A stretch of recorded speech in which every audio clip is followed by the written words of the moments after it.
চেয়ারে কারা আসবেন আমরা জানি না, যারা আসবেন তারা যেন নিজের ওপরে, পরিবারের ওপরে, সমাজের ওপরে, রাষ্ট্রের ওপরে, জনগণের ওপরে জুলুম করবেন না।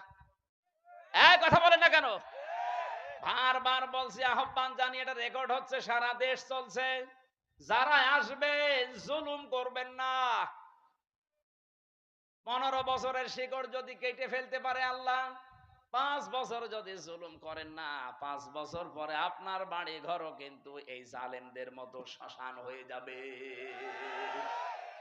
আপনি দেখেন জালেমদের বাড়ি ঘরের দিকে তাকিয়ে, সব এখন ওজাড় গৃহ পড়ে আছে, জনশূন্য, কেউ আর ওর কাজ দিয়েও যায় না।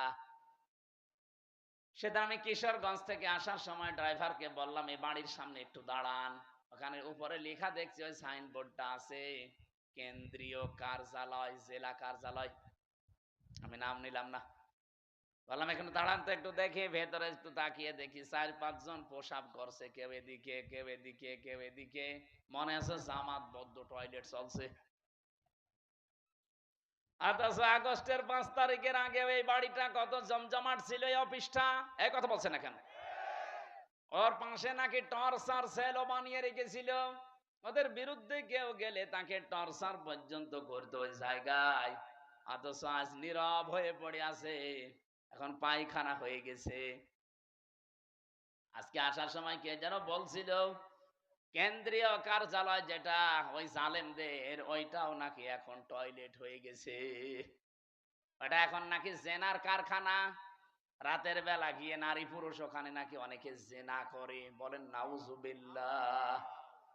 কোরআনে কারিমে আছে, কোন জায়গায় যদি জুলুম হয় ওই জায়গা পর্যন্ত আল্লাহ অভিশপ্ত করে দেয়। এই জন্য আমরা আবার বলছি, ভাই জীবনে আর যাই করেন যেন জুলুম করবেন না। আল্লাহ রাব্বুল আলামিন এই পৃথিবীতে যত জায়গায় জুলুম করা নিষেধ করেছেন, তার অন্যতম এখানে একটা জায়গা আছে, সূরা আলে ইমরানের 14 নম্বর আয়াত। রাব্বুল আলামিন বলেন, এদিকে তাকিয়ে থাকবেন, প্রথমে 7টা জিনিসের নাম পাবেন, এরপরে 3টা জিনিস আমার আল্লাহ পুরস্কার ঘোষণা দিয়েছেন। এই পুরস্কার পাওয়ার জন্য আমার আল্লাহ 7টা গুণ আমাদেরকে অর্জন করার আহ্বান জানিয়েছেন। এই 14, 15, 16, 17 এই নাম্বার আয়াতগুলো থেকে এখন আমি তাফসীর করছি। সূরা আলে ইমরান। যুজ্জিনা লিন-নাসি হুব্বুশ শাহাওয়াতি মিনান নিসাই ওয়াল বানিন। আল্লাহ পাক বলেন, আমি শোষণ করে দিয়েছি, আকর্ষণীয় করে দিয়েছি, আমি লোভনীয় বস্তু বানিয়ে দিয়েছি, আসক্তি তৈরি করে দিয়েছি এই পৃথিবীতে 7টা জিনিসের উপরে। তার 1 নম্বরে নারী। 1 নাম্বার কি? এই জন্য দুনিয়ায় এই জায়গায় খুব সেন্সিটিভ থাকা লাগবে। মেয়েদের প্রতি আকর্ষণ, মেয়েদের প্রতি আসক্তি, তাদের প্রতি ভালোবাসা, লোভ, চিত্রাকর্ষণ, চিত্রাকর্ষণ, এগুলো আল্লাহ বানিয়ে দিয়েছেন। এই জায়গাতে খুব সেন্সিটিভ থাকা লাগবে আমাদের। বিশেষ করে এখন যে তথ্য প্রযুক্তির যুগ চলছে, মোবাইলে যারা কথা বলেন বিভিন্ন জায়গায়, ইমোতে বলেন, হোয়াটসঅ্যাপে বলেন, মেসেঞ্জারে বলেন, আর যাই বলেন না কেন, খুব সাবধানে কথা বলবেন, কারণ আপনার প্রতিটা কথা কিন্তু রেকর্ড করা হচ্ছে। এই কথা বলছেন? আপনি হয়তো টের পাচ্ছেন না যে না, এটা আবার কে ধরবে, ধরবে মানে আমি রিমান্ডে আমারে শুনিয়েছিল, কোথায় আমার ম্যাডামের সাথে, আমার মায়ের সাথে, সাতক্ষীরা থেকে একজন কল দিয়ে কি বলেছে ওটা দেখি, রিমান্ডে 2য় দিন আমারে শোনায়। কি গো, ওদের কাছে এমন উন্নত মেশিন ওরা ইসরায়েল থেকে নিয়ে এসেছিল, ওরা যারা ট্র্যাক করে তারে একেবারে নাড়ি নক্ষত্র পর্যন্ত বের করে। আপনি একটা মিথ্যা কথা বলবেন, জীবনেও ছাড় পাবেন না, ও পরের দিন আবার ওটা দেখাবে। এই যে যারা পরকীয়া প্রেমী আছেন, নিজের স্ত্রী বাদ দিয়ে অন্যের সাথে যাদের লাইন আছে, আপনি দেখবেন যদি ব্রেকআপ হয়ে যায়, ওই মহিলা যদি ওইটা রেকর্ড করে রাখে, তারপরে আপনার দেশে চলাফেরা করা, সংসারে তখন অশান্তির শেষ থাকবে না। এরকম কোন লাইনে কেউ আছেন কিনা? যদি থাকেন একটু হাত তুলে দেখান, আল্লাহ আপনাকে দেখি। হ্যাঁ ছেলে, আহা, খুব আরাম লাগছে তোমার।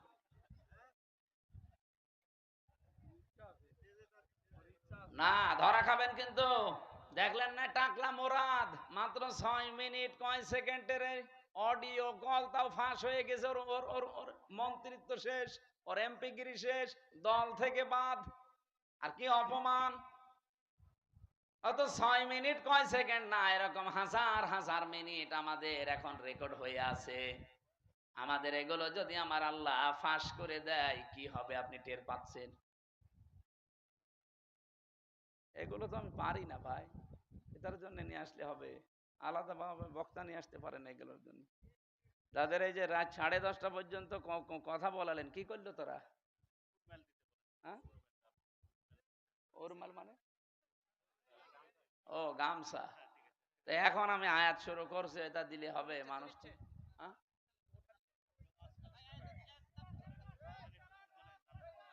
এই যে ওই যে ওনারা যে লোকজন যাই গোপনে গোপনে আস্তে আস্তে দিয়ে দেবে। আমরা কোরআন এই আয়াতটা শেষ করব না?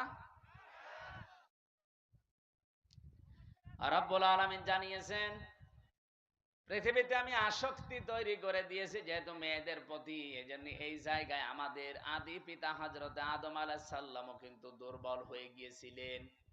এজন্য নিষিদ্ধ জিনিসের প্রতি আকর্ষণ, এটা সেই জন্মগত ভাবে আমরা পেয়েছি সৃষ্টির প্রথম দিন থেকে।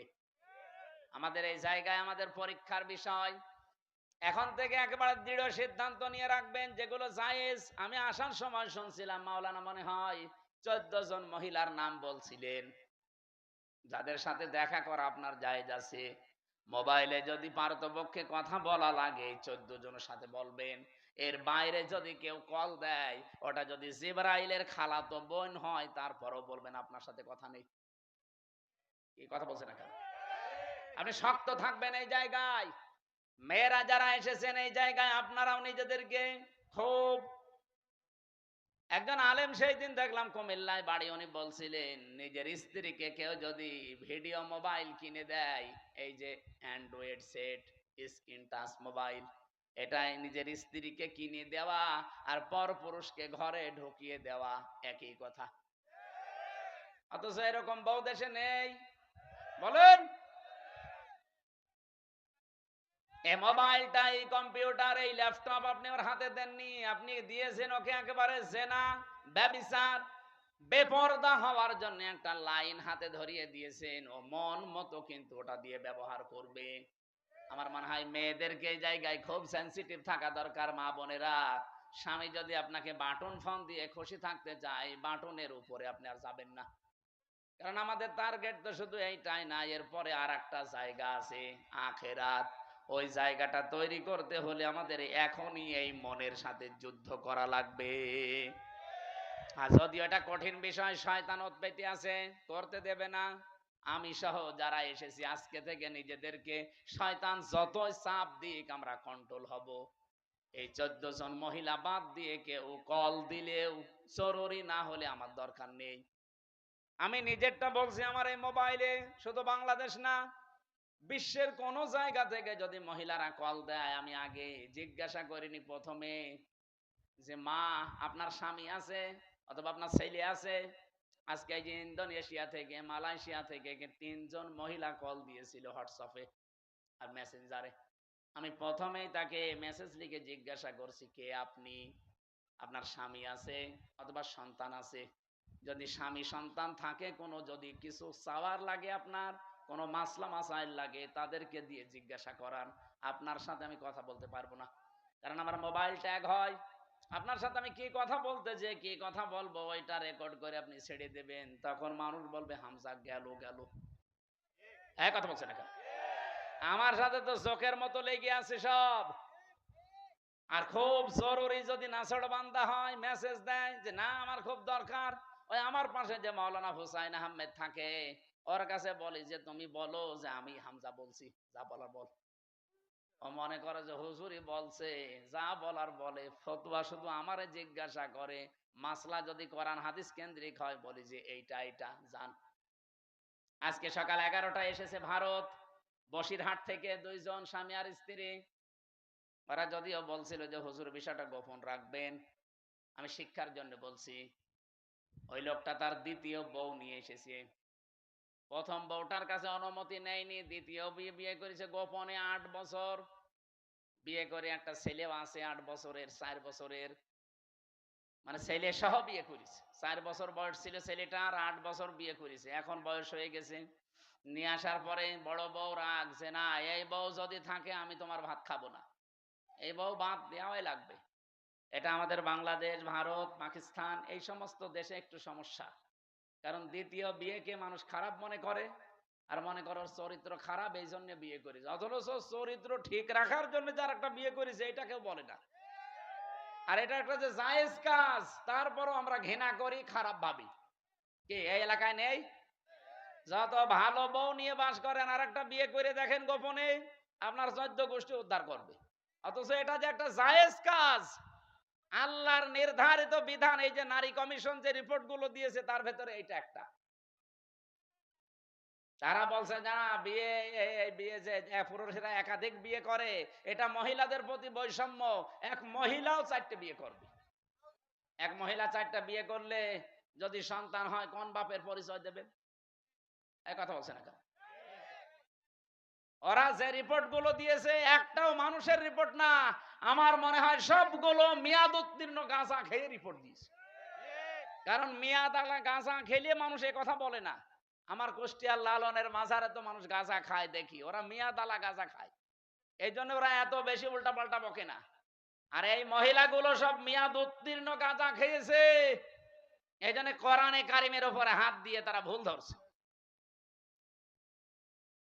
উনি আমারে বলছিল আমার বউ, ছোট বউটা আমি সাথে করে নিয়ে এসেছি আজকে। আমি বললাম নিচে বসান। ওই যে 2 জন ছিল আমার সাথে। কি মাসলা জিজ্ঞাসা করতে চান বলেন? যেহেতু স্বামী আপনার সাথে আছে অসুবিধা নেই।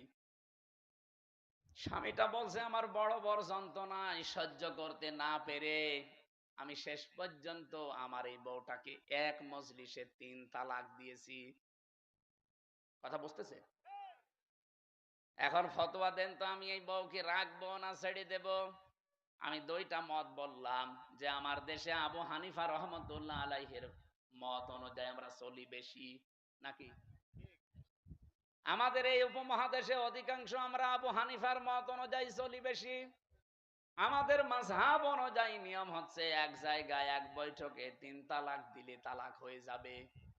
এখনো যে 3টা ইমাম আছে, অন্যান্য আরো আলেমদের মত আছে, সে মত আমি নিজেও মানি না, কিন্তু আমি ওই মতগুলো শ্রদ্ধা করি। এই জিনিসটা আমাদের নেই, এই জন্য ইসলাম আজ পিছিয়ে যাচ্ছে। আমি আলেমদেরকে বলছি, আপনি অন্যের একটা মত মানেন না, ঠিক আছে, কিন্তু তার মত এটা শ্রদ্ধা করা লাগবে।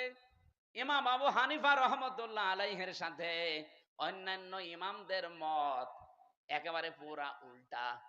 ইমাম আবু হানিফা জানিয়েছে সূরা ফাতিহা যদি নামাজে কেউ পড়ে তার নামাজই হবে না।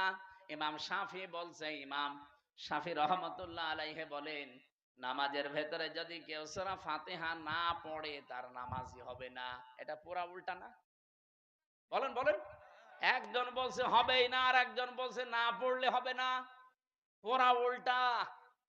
কিন্তু তারা মতটা শ্রদ্ধা করতো। কোনোদিন আপনি তাদের ভেতরে কোনো বিদ্বেষ, হিংসা, অহংকার, মানি না এ কথা ছিল না। উনি বলতো এটা আমার মত, মানলে মানেন, না হলে ওনার মতটা আমি শ্রদ্ধা করি, কিন্তু আমি ওইটা মানি না।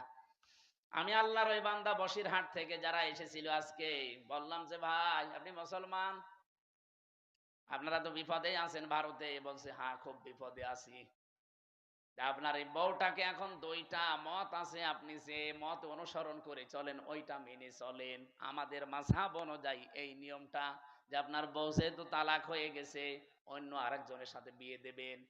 সে সংসার করার পরে ইচ্ছা করে ছেড়ে দেবে, তালাক দিয়ে দেবে, 3 মাস 10 দিন পরে আপনি তারপরে বিয়ে করে ফেলবেন, এটা একটা নিয়ম। আর একটা মাযহাব আছে, ওটা এক বৈঠকে বা 1 মাসের ভেতরে যদি 1001 কোটি 12 তালাক দেন তো 1 তালাক হবে। তাহলে ওইটা আর একটা মত, ওটা 3 মাসে 3 হায়েজে 3 তালাক দেওয়া লাগে। ওটা যদি আপনি ওই মত অনুসরণ করে চলেন, আপনি ওইটাও মানতে পারেন। এখন ওনারে বলে দিয়েছে আমি 2টা মত, উনি যেটা মেনে, যেই মাযহাব মেনে চলে চলুক গা, আমার অসুবিধা নেই। আমি তো ওইটা মানি না, কিন্তু আমার শ্রদ্ধা করা লাগবে।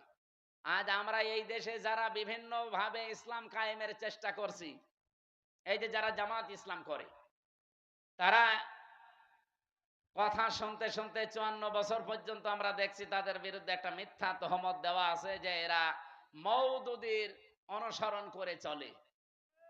মওদুদী কি কোনো ফেকার ইমাম ছিলেন? বলেন বলেন। তো তাকে আমরা অনুসরণ করছি কি কি কোন বসে? তিনি দার্শনিক ছিলেন, তিনি রাষ্ট্র চিন্তা করতেন, রাষ্ট্র নিয়ে, তিনি অর্থনীতি নিয়ে চিন্তা করতেন। এই যে ইসলামী ব্যাংকের যে থিওরি তিনি দিয়েছেন, সুদ মুক্ত ভাবেও যে ব্যাংকিং ব্যবস্থা চালানো যায়, এই যে জমি জায়গা যারা চাষ করে খান, এখান থেকেও যে সুদ থেকে বাঁচা যায়। যারা এই যে 1 লাখ টাকা আমি এই ভাইরে দিলাম, 1 বিঘা জমি নিলাম, যতদিন আমি চাষ করে খাবো ততদিন জমি ফেরত দেওয়া লাগবে না, যখন টাকা ফেরত দেব তখন জমি ফেরত নিয়ে নেব। এটার নাম কি? এই যে বন্ধক। এটা জায়েজ আছে, অথচ এলাকায় বহু মানুষ মনে হয় আপনারা করেন, করেন না? না, এটা যদি জায়েজ করতেই হয় তাহলে তো কয়েকটা পদ্ধতি মানা লাগবে, নয়তো আপনার মায়ের সাথে জেনা করার গুনাহ হবে। যতদিন এই ভাইয়ের জমি আমি চাষ করে খাবো ততদিন এই যে সরকারকে টাকা দেওয়া লাগে খাজনা। 1 বিঘা জমিতে কয় টাকা ভাই? হ্যাঁ, 75 টাকা আমার মনে হয়, 250 হয়ে গেছে। আমি আর তো দেওয়া লাগে না, আমার বাপ দেয়, আমি জানিও না। যাই হোক, 250 যদি হয়, প্রতি বছরে বছরে এই সরকারের টাকাটা যে চাষ করে খাচ্ছে সে দেবে। আর যখন আমি ওনারে টাকা ফেরত দেব, জমি নিয়ে নেব, তখন কমপক্ষে 1 লাখ যদি হয় তাহলে 8 থেকে 10,000 টাকা কম নেওয়া লাগবে। বলে হুজুর এটাই লস হয়ে যায়। এই ভাই, এই লস হোক লাভ হোক আপনার দেখার দরকার কি? লাভ লসের মালিক কি আপনি না আল্লাহ? তো উনি যখন বিধান দিচ্ছে, দেখবে উনি 1 লাখ গরু বিক্রি না করে বাজার থেকে চলে আসতেছে, ডাকাতে ধরেছে, বলছে বাবাজি আমারে ধরে করবেন কি, আমি গরু বিক্রি করতে পারিনি, বেশি দাম হয়নি, এই জন্য মুখের উপরে 2 থাপ্পড় দিয়ে বলছে বেটা বেয়াদব, বিক্রি করলি না মানে টাকা তো নেব আমরা, দাম কম হোক বেশি হোক তোর দরকার কি? লাভ লসের মালিক কি আপনি? কে? উনি যে নিয়মটা দিচ্ছে এইটা মানেন, আশা করছে এখন থেকে এই সিস্টেম মেনে চলবেন। আর একটা নিয়ম আছে, এই যে খেয়ে দেয়ে শোধ, জমি দিলাম, এটা কি বলে? কন্টাক্ট। এটা জায়েজ আছে। আর একটা নিয়ম আছে 3 নাম্বার, আমি ওনারে 1 বিঘা জমি দিলাম, প্রতি বছরে বছরে উনি 2 মণ ধান বা 10,000 টাকা আমারে দিয়ে দেবে 1 বছরে। এটা জায়েজ আছে। কারণ 1 বছরে 1 বিঘা জমি থেকে অন্তত 10,000 টাকা উপায় করা কোনো ব্যাপার না। এই এলাকায় তো আরো বেশি হওয়ার কথা, 3-4 বার। লস হয়। ও, জিনিসপত্রের দাম কমে গেছে এই জন্য। তাহলে টাকাও কমিয়ে নেবেন, যদি দাম কমে যায় এভাবে তাহলে টাকাও কমিয়ে দেবেন। আমার ভাইরা, আমি যে কথা বোঝাচ্ছিলাম, সাজ্জেদ আবুল আলা মওদুদী রহমতুল্লাহ আলাইহি, ওনার কাছ থেকে একটা থিওরি হয়তো জামাত ইসলাম নিয়েছে যে রাষ্ট্রে গণতান্ত্রিক পদ্ধতিতে ইসলাম কায়েম করা যায়। পদ্ধতিটা ভুল হতে পারে, সেখান থেকে একটা জিনিস শুধু ওনারা নিয়েছে। অন্যান্য যারা ইসলামী দলে আছে প্রত্যেকে এক একজনের কাছে থিওরি গুলো তারা নিয়েছে, যে আমাদের সবার মূল তো এক থাকা দরকার, যে আমি অন্যের মত মানি না, কিন্তু তার মতটাকে শ্রদ্ধা করা লাগবে। এই জিনিস যতদিন বাংলাদেশের মানুষের ভেতরে না আসবে, এই দেশের দিন কায়েম হওয়া সম্ভব না। এই ছোটখাটো বিষয় নিয়ে মত পার্থক্য তৈরি হয়ে যাবে। এই জন্যে মানুষ যে এক জায়গায় হবে কি নিয়ে কি দিয়ে, সেই কথা সূরা আলে ইমরানের 64 নাম্বার আয়াতে আল্লাহ ঘোষণা দিয়েছেন, কুল তাআলাউ কুল ইয়া আহলাল কিতাবি তাআলাউ ইলা কালিমাতিন সাওয়াইম বাইনানা ওয়া বাইনাকুম আল্লা না'বুদা ইল্লাল্লাহ। আমার ওইদিকে বিষয় না, আমি একটা টাচ দিলাম। মেয়েদেরকে আল্লাহ যেহেতু আকর্ষণীয় করে বানিয়েছে, লোভনীয়, এর প্রতি একটা আসক্তি বানিয়ে দিয়েছে, এই জন্য আমাদের এই জায়গায় খুব সেনসিটিভ থাকা লাগবে, সতর্ক থাকা লাগবে এদের বিষয়ে। মেয়ে লোককে আমার আল্লাহ পরীক্ষার সবচাইতে বড় বস্তু বানিয়েছে। শয়তান এদেরকে জাল হিসাবে ব্যবহার করে রাস্তায় নিয়ে আসে। এই জন্য মেয়ে লোক যখন বাড়ি থেকে বাইরে আসবে, সাজগোজ করে পারফিউম দিয়ে সেন্ট মেখে বাইরে আসা মেয়ে লোকের জন্য জায়েজ নেই, হারাম। বলেন নাউজুবিল্লাহ। সম্মানিত মা বোনেরা, আপনার সাজগোজ, সেন্ট পারফিউম এগুলো ব্যবহার করার জন্য আপনার উপযুক্ত জায়গা আপনার স্বামীর বেড। এই বিছানা শুধু বাইরে আপনি এগুলো করতে পারবেন না, যেহেতু আপনাকে শয়তানের জাল হিসাবে শয়তান ব্যবহার করবে। নবীজি জানিয়েছেন আমরা আজকে থেকে সতর্ক হয়ে যাব এই জায়গা থেকে, যে আমরা কোনো দিন যেন নিজের মেয়েকে, বউকে, নিজের ফুফুকে, মাকে, শাশুড়িকে, খালাকে বেপরদা করে রাস্তাঘাটে ছেড়ে না দেই। এই আয়াতের তাফসিরে লিখেছে একজন মহিলা যদি বেপরদায় চলার কারণে জাহান্নামী হয়ে যায়, কমপক্ষে 4 জন পুরুষ সাথে করে নিয়ে যাবে। বলেন নাউজুবিল্লাহ। এক নম্বরে তার বাবাকে ধরবে, বলবে গার্জিয়ান ছিলে তুমি, আমাকে কন্ট্রোল করনি। 2 নম্বরে তার বড় ভাইকে ধরবে। 3 নম্বরে তার ছেলে বড় স্বামীকে ধরবে। 4 নম্বরে তার বড় ছেলেকে ধরবে। নওগাঁবাসী একটু নিজের দিকে তাকিয়ে বলেন, হয় আপনি কারো বাবা হবেন, নাই কারো বড় ভাই হবেন, নাই কারো স্বামী হবেন, নাই কারো ছেলে হবেন। পর্দার এই বিষয়টা যদি হাসিয়ে খেলিয়ে যদি উড়িয়ে দেন যে আর কি, এতটুকু কি না, এটার জন্য যদি ওই মহিলা দাজ্জুস হয়ে জাহান্নামে যায়, 4 জন নিয়ে গেলে আমরা যে কোনো একজনের ভেতরে পড়ে যাচ্ছি। আল্লাহ আমাদের হেফাজত করুন। মেয়েদেরকে যে মর্যাদা সম্মান পর্দার মাধ্যমে দিয়েছেন, আল্লাহ এটা বজায় রাখার তৌফিক দান করুন। বলেন আমিন।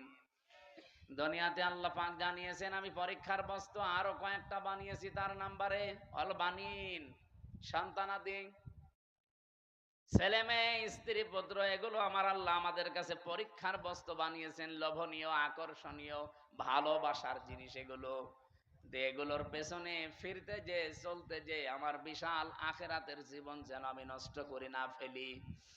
সূরা মুনাফিকের ভেতরে আল্লাহ আমাদের জন্য ওয়াজ করেছেন, ইয়া আইয়ুহাল্লাযীনা আমানু লা তুলহিকুম আমওয়ালুকুম ওয়ালা আওলাদুকুম আন যিকিরিল্লাহ ওয়া মান ইয়াফআল যালিকা ফাউলাইকা হুমুল খাসিরুন। ওহে যারা ঈমানের দাবি করো, কখনো তোমাদের সন্তান আদি আর সম্পদ আদি এগুলো যেন আল্লাহর জিকির, আল্লাহর আইন, আল্লাহর বিধান থেকে তোমাদের গাফেল করে না দেয়। যদি এরকম কেউ করে থাকো, আমি আল্লাহ বলছি সে জীবনে ক্ষতিগ্রস্ত হয়ে যাবে। বলেন নাউজুবিল্লাহ। এই ওয়াজটা আমার নিজের জন্যই মনে করেন। আজকে থেকে আমি নিজেই সংশোধন হয়ে চলবো। যত মহাব্বতের জিনিস সন্তান হোক, তার পেছনে পড়ে আল্লাহর বিধান নামাজ, তার পেছনে পড়ে আল্লাহর বিধান রোজা, তার পেছনে পড়ে আল্লাহর বিধান যাকাত, এগুলো যেন আমি লঙ্ঘন না করি, নষ্ট না করি। আল্লাহ আমাকে নিজে এবং যারা এখানে শুনছি প্রত্যেককে আমল করার তৌফিক দেন। বলেন আমিন।